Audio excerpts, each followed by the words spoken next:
The expert committee headed by K.S. Ravindranath, director of Sri Jayadev Institute of Cardiovascular Sciences and Research, that was also entrusted with the task of studying the reported rise in sudden heart attack deaths in Hassan district, is now all set to submit its report to the state health minister.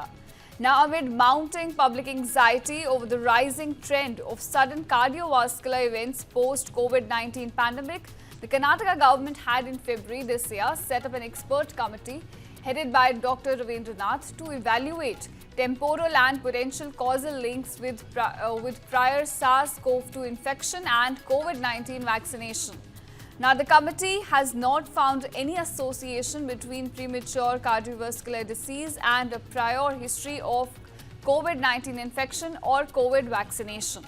And with regard to the reported deaths in Hassan district, the same committee comprising senior cardiologists, public health experts, epidemiologists and officials from Hassan district was given about 10 days to investigate and submit a report. And now likely they're going to submit the report.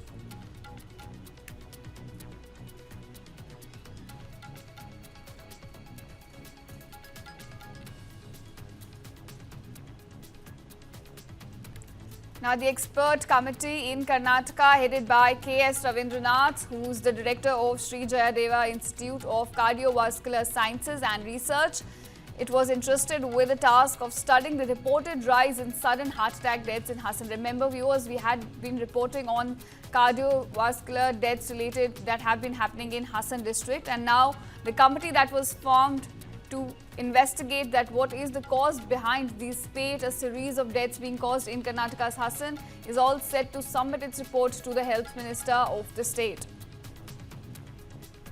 This comes amid rising public anxiety in the state over rising trend of sudden cardiovascular events post-COVID-19 pandemic. And now the Karnataka government had in February this year set up an expert committee headed by the Dr. Ravindranath to evaluate the temporal and the potential causal links between prior SARS-CoV-2 infection and COVID-19 vaccination. So